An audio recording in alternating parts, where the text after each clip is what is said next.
ઊભું કરીને રેડીમેડ આમના હાથમાં ના આપ્યા હોય તો દિલ્હી ના જાય. રેડીમેડ અને સત્તા કોઈ વ્યક્તિ માટે ન હોય, સત્તા તો સામાન્ય માણસો માટે જેની જરૂર હોય, અદાણી અંબાણી માટે ન હોય. તો જ્યારે સમાજના આગેવાનો અશ્વિનસિંહભાઈ, આપણે વિજયસિંહભાઈ મળવા આવ્યા કે દિલ્હી વાત થાય, રજૂઆત થાય તો સારું. હું બહુ રજૂઆતમાં નથી પડતો. મને યાદ છે દિલકબાગ પેલેસમાં ભાવનગર ઉઠ્યો ત્યારે મારા કૃષ્ણકુમારજીનો ફોટો હતો. મેં એમને નમસ્તે કર્યા, પ્રણામ કર્યા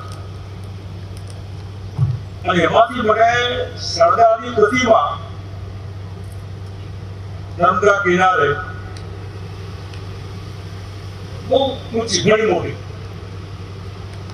મેં કીધું કે સરદાર કેમ કહેવાયા? તો મહારાજ કૃષ્ણકુમારસિંહજી રજવાડા હોય, જો રજવાડા ના આપ્યા હોય તો સરદાર સાહેબ આટલા મોટા ના હોય, સરદાર સાહેબ લોકોની પુરુષ ના હોય, સરદારની આટલી મોટી પ્રતિમા ના હોય. સરદાર સાહેબ આ રજવાડા હોય, રાજ આપ્યા ત્યારે સરદાર સાહેબ કહેવાય. તો કમસે કમ આ રજવાડાઓ માટે યાદ રહે કોઈ એવી યાદશક્તિ, મ્યુઝિયમ, એમની પ્રતિમાઓ. લોકો સરદારને જુએ તો રજવાડાને પણ જુએ કે આ હતા બધા. અને એ માટે મેં વડાપ્રધાને પત્ર લખ્યો, આવું કંઈક થાય તો સારું. એ મારો કદાચ જિંદગીમાં પહેલો પત્ર હતો. હજી બીજો કોઈ પત્ર મેં લખ્યો નથી એના. 5 વર્ષ થઈ ગયા અને ગેરંટી જે હોય તો એ ગેરંટી નહોતી કે કંઈક કરીશ એવું. એ ગેરંટી હવામાં. અને આગેવાનો આવ્યા, મેં કીધું 1 દિવસ મને આપો, વાત કરવાનો સમય આપો. કોશિશ થાય કે જો પાર્ટી માની જાય તો સારું.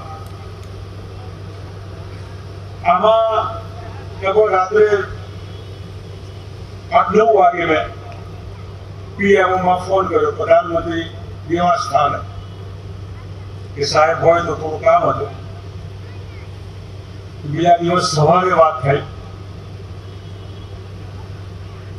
પાટીલ બીજેપીના પ્રમુખ છે, એમનો ફોન આવ્યો.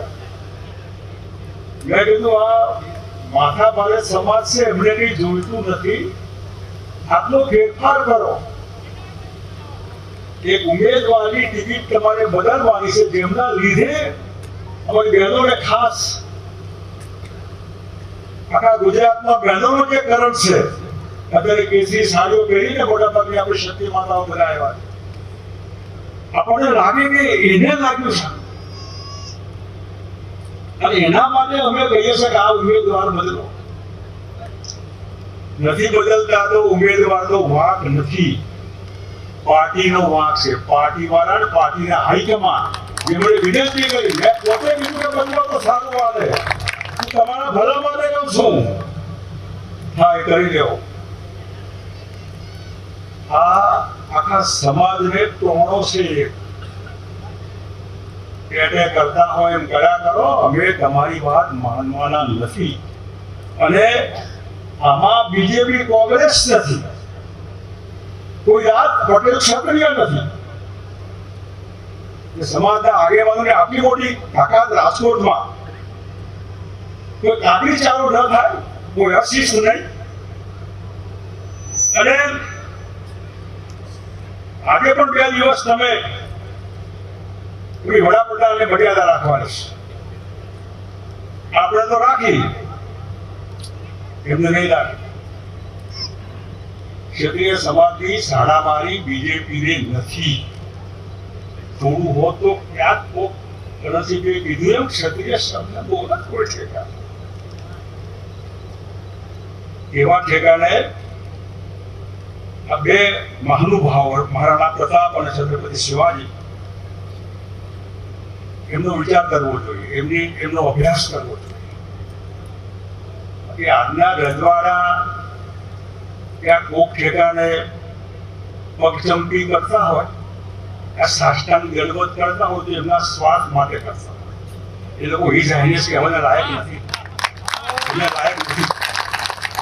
તો અમારી બેન દીકરી તમારી બેન દીકરી નથી આ એટલે કામ નથી પડી અમને છે તમને કેમ નથી તમે ચલાવી જાયનેસ ઈ જાયનેસ કેવડાવવાને લાયક નથી મહેરબાની કરીને આવા લોકોને નમન ન કરે ક્ષમા કરી એના કહેવાય નિગ્લેક્ટ કરા ગેટ લોસ ચમચાગીરી સરકારી એવી ચમચાગીરી એવા પાયલા છો તમે શું છુપાવવાનું તમારે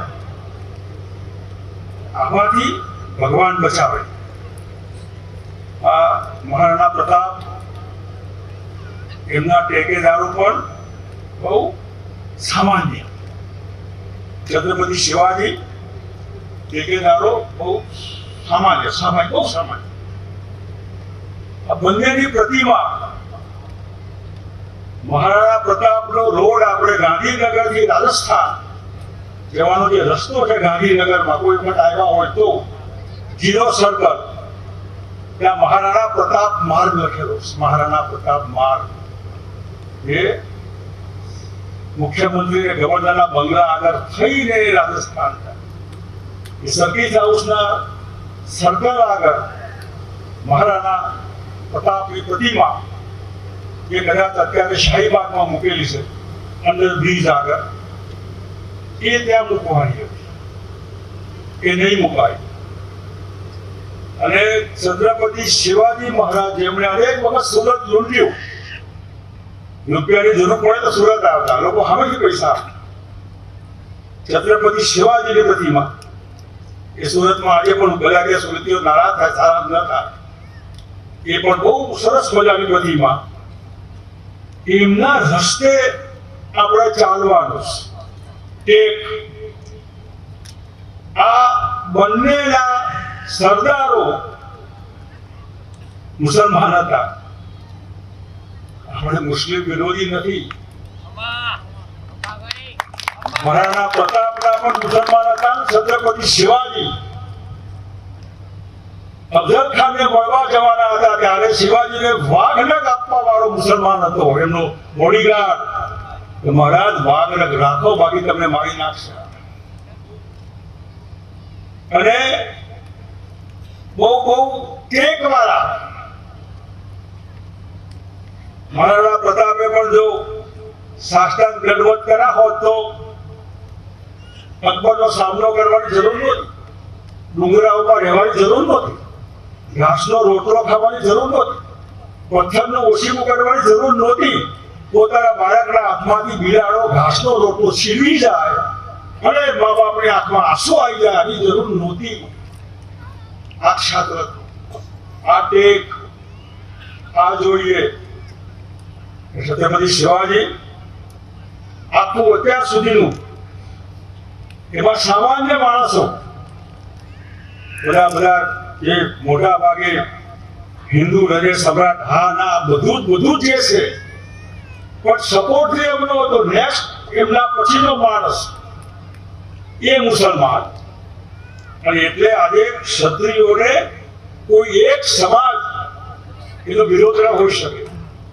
18 સમાજ એમને ઘરે લગાડેલા છે એમના માટે જીવન હોમ્યા છે બધાએ હું ખાલી મુખ્યમંત્રી હતો તો મેં ઠાકોર સમાજ કોળી સમાજ એમના માટે 1000 કરોડ રૂપિયા અલગ ફાળવીને અલગ બોર્ડ આપણા વિકાસ માટે અમને ભણાવો એમના બાળકોને ભણાવો એમને સારી નોકરી આપો એમને લોન આપો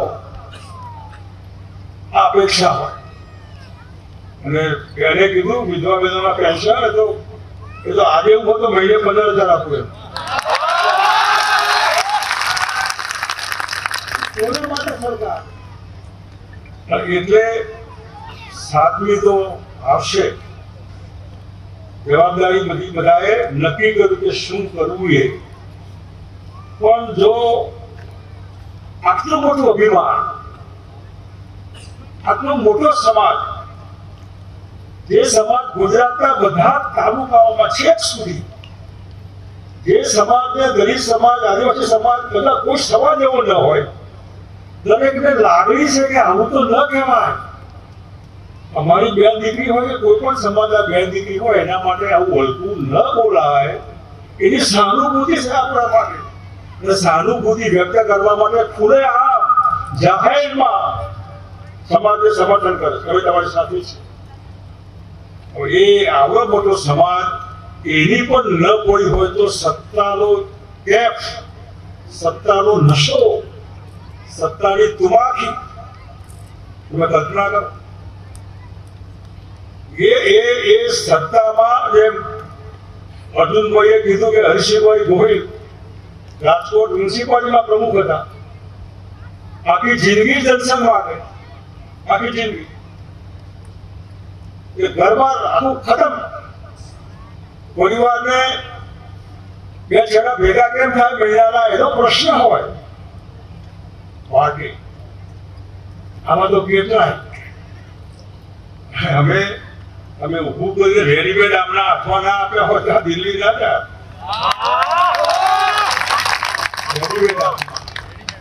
અને સત્તા કોઈ વ્યક્તિ માટે ન હોય, સત્તા તો સામાન્ય માણસો માટે જેની જરૂર હોય. અદાણી અંબાણી માટે ન હોય. કરોડો રૂપિયા ખર્ચીને વિદેશમાંથી લગ્ન નાશ કરાવવાની બહેનો ન બોલાવાય, આવા રૂપિયા ન વપરાય. મારા બેટાના કરોડપતિ હશે લગ્ન હશે સગન સંબંધ બનાય, આવા રૂપિયા વાપરવાના, પબ્લિકના રૂપિયા, સરકારની મહેરબાનીથી. આજે પણ તમે આ ગુજરાત જે દશરથભાઈ બહુ એક નવું કરો, એની શરૂઆત આ શરૂઆતમાં બહુ કાચું કામ હોય. જ્યારે જીવનમાં એ બાથરૂમ જેવું જલ્દી લપસી પડાય, બાથરૂમમાં માણસ જલ્દી લપસી પડે એમ જાહેર જીવનમાં સત્તા બધું આવે તો જલ્દી લપસી પડે. એટલે ખોટા માણસો ક્યારેક આવી જાય, ખોટા આગેવાનો, બહુ મોટું હિત થાય છે. અને દરેકનો સમય હોય. સમય એ હોય મથા આવવા દો, અમારો વારો આવ્યો, એ પછી તમને પસ્તાવો થાય તો તમારા 25 વર્ષ ગયા, તમારો જુવાનીનો સ્પિરિટ એ ગયો, એ સમય વયો ગયો. પછી પસ્તાવો થાય તો બહુ તકલીફ પડે છે. એ બહુ વિચાર કરવો પડે કે આવતીકાલે જે કરવાનું હોય કેવું કરાય, શું કરાય, કોના માટે. સમાજ જેને આખી જિંદગી લગભગ 250-300 જેટલા રજવાડા સૌરાષ્ટ્ર ગુજરાતમાં, રોયલ ફેમિલી જેને આપણે કહીએ એની હાલત આજે જોયા પછી આપણને એમ લાગે કે આ સમાજનું શું થવાનું. શિક્ષણમાં ઠેકાણું નહીં, ઉદ્યોગો નહીં, IAS IPS એટલા મોટા અધિકારીઓ નહીં, અધિકારીઓ હોય તો સંલગ્ન થવું પડે, સાહેબને હાજી કરવું પડે. એવા ઠેકાણે આ કુદરતી રામ વૃક્ષા કે છે તમે કહેવાય, પણ આ સમાજને ભેગા કરવાના જે ભેગા થાય ને એમના DNA માં નથી. આપણે લાગેલા શું થવાનું. હું સાક્ષી છું, હું રાધનપુરનો સાક્ષી છું. એના પછી જયારે સત્તાની વહેંચણી હોય ત્યારે પણ સાક્ષી છું. માણસ ઘણી વખત પસ્તાઈ પડે અને એવા ઠેકાણે પસ્તાવો થાય પણ બહુ મોડું છે. એટલે એક જાતનો અંડરકરન્ટ ભયંકર અત્યારે એ એક કારણ વસાત છે જે સાધીને તમારું કારણ પૂરું થાય છે. જે કાળમાં પરિણામ આવે પરિણામ આવે એના માટે એની ચોટી એક કરવાનું, લોકોને ગગડીને મત આ બાજુ ના પણ આ બાજુ આપો, આવું મહેનત કરવાનું. આ બધું જ 7મી અને 4 જૂને પરિણામ આવે ત્યારે આ પૂરું થાય છે. પછી એના પછીનો સવાલ, જો ખરેખર સમાજમાં આ ચેતના આવી હોય, આ મુદ્દા ઉપર અહીં કલેજામાં ચોટ લાગી હોય, અહીં મન પર ઘા લાગ્યો હોય, તો બધું જ બાજુ પર રાખીને કોર્ટ મેં જે થવું હોય લાય. ગુજરાત તમારા બાપનું છે ને અમારા બાપનું રાખીશું. આપણને મુસ્લિમો સપોર્ટ કરે, આપણે દલિતો સપોર્ટ કરે, આપણે આદિવાસીઓ સપોર્ટ, માદરા વિશ્વકર્મા સમાજ, કોઈ સમાજ એવું નથી જ્યારે આપણે ન ગમતા હોય. આવા ભાવતો સમાજ એ ભીખ માંગે, સાહેબ ટિકિટ બદલો તો સારું, સાહેબ ટિકિટ બદલો તો સારું, માગી ન બેર પડે, ભીખ માગી ના બને, જાઓ. એનો કે તમે લેવલ વગરના માણસો જે બીજેપીમાં હોય એ પણ ના હોય એ પણ એ સમજ્યા કે રાજકારણ એવું કેવું સમાજના પગે રાજકારણ શું લેવું છે. જાહેર જીવનમાં છુપાવવાનું હોય, ગડબડ કરવી હોય તો ન પડાય. ચેલેન્જથી કેવું પડે, ખાય કરી જાઓ, ઈડી સીડી બીડી જે કરે પણ સમાજના ભોગે હું કોઈને પગે નહીં લાવ, નથી જોતું, નથી ખપતું. એટલે આ એક જાહેર જીવનના શિરસ્થામાં જેને ક્યાંય કોઈ ઠેકાણે દબાવવાનું હોય તે આગેવાન ન થાય, એનું નાક દબાવવાથી મોં ખુલી જવાનું હોય, સમાજ છેતરાવાનો હોય, એનામાં નહીં પડવું જોઈએ. કોક દબાવે તમે દબાવો, આમાં ન પડાય. અને એટલા માટે આ લડત જે ચાલી એમાં અનેક મિત્રોને દબાવવાની કોશિશ થઈ, અનેક બહેનો ઉપર લાગવા કરી દબાણ કર્યું કે બહેનો ભાષણ ન કરે, બહેનો બહાર ન નીકળે, આગેવાનો ઉપર દબાણ ના બોલાય.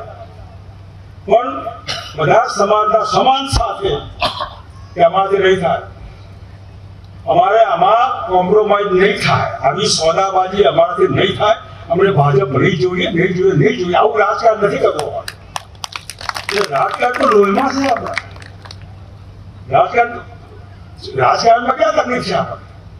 પણ એ રાજકારણ જે અત્યારે અંદર હતું એ રાજકારણ એક કાગળે બંધાયું છે, એક દોરે બંધાયું છે. એક કાગળો મજબૂત રહે કે કોઈ તાર ફૂટે નહીં, છૂટે નહીં. અને બહેનો તો કઈ આટલાની જ્યાં ઉઠ્યા ભેગા પણ બહેનો હોય, એમને જે લાગ્યું છે આ ઉપાડી આપણે લીધું નહીં, આપણને એમને આપણને ઉપાડી લીધા એમ કે ચાલે, એમને જે આપણને રાખી બહેનો. એટલે આ એક નવી દુનિયા. અને એક વખતે તમારા હાથમાં પાવર હોય તો ઉદ્યોગો, અત્યારે પટેલ સમાજનો દાખલો ઘણા ઠેકાણે આપો છે. સુરતાની પહેલા આપણે ખેડૂતો કહેતા, ખેડૂત એ પટેલો સૌરાષ્ટ્રમાં કાઠી દરબારો બીજા બધા. મને યાદ છે હું મુખ્યમંત્રી હતો અને મહેપતસિંહ રીવડા ધારાસભ્ય હતા અપક્ષ ગોંડલ.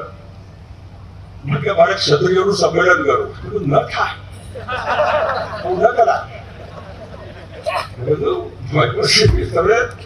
મહેપતસિંહ તો મોટું નામ, નથી કરવું, ના મારે કરવું છે.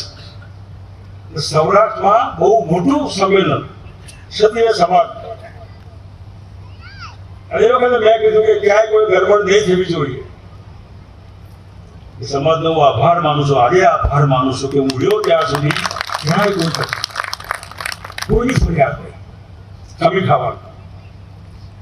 એ પટેલ સમાજ જે કદાચ ભૂતકાળમાં આપણાથી દુઃખી હશે, સુરત ગયા, સુરત જે સુરત લક્ષ્મીનું ઘર, બધા કરોડપતિઓ થયા, કરોડપતિઓ.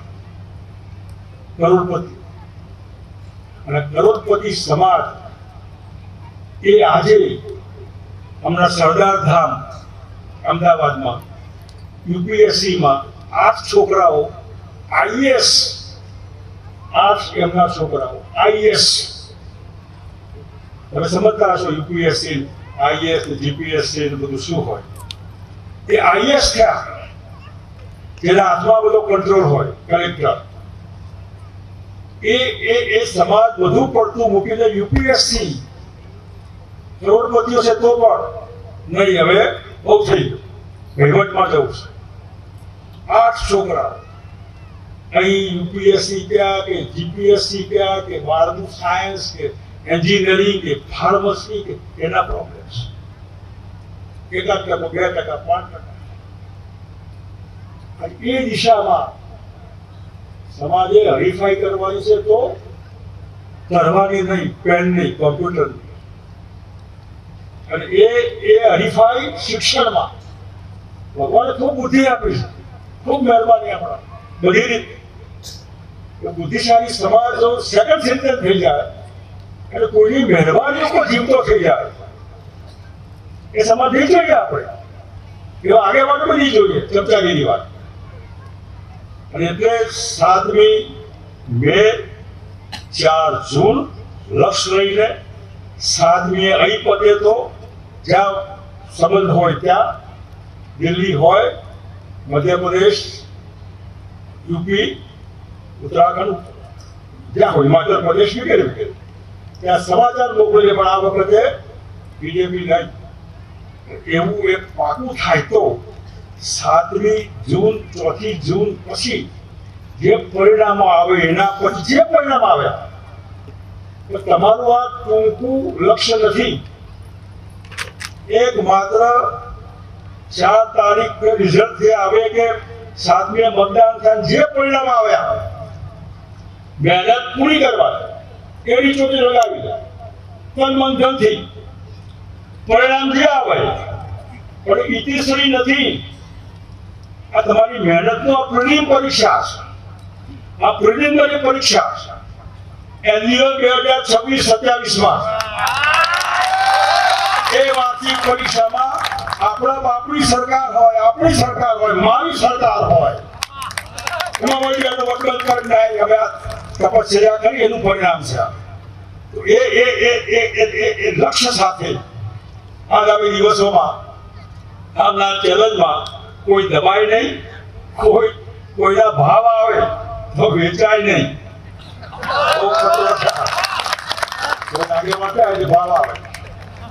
ભાવ આવે ને ડગી જાય મારે નહીં. અન્યાય નહીં કરતા, છેતરપિંડી નહીં કરતા. એ શબ્દો સાથે ગામના આગેવાનોનો આભાર. તે પહેલાથી મને કીધું કે આવો તો સારું. આ બધા મોટી સંખ્યામાં 4 વાગ્યાથી ભેગા થયા છો, આપનો આભાર. અને આગામી દિવસોને પરલ લઈને કમ વોટ મેં જે થવાનું હોય થાય. કાલ અમારી છે એ શબ્દો સાથે જય ભવાની, જય માતા.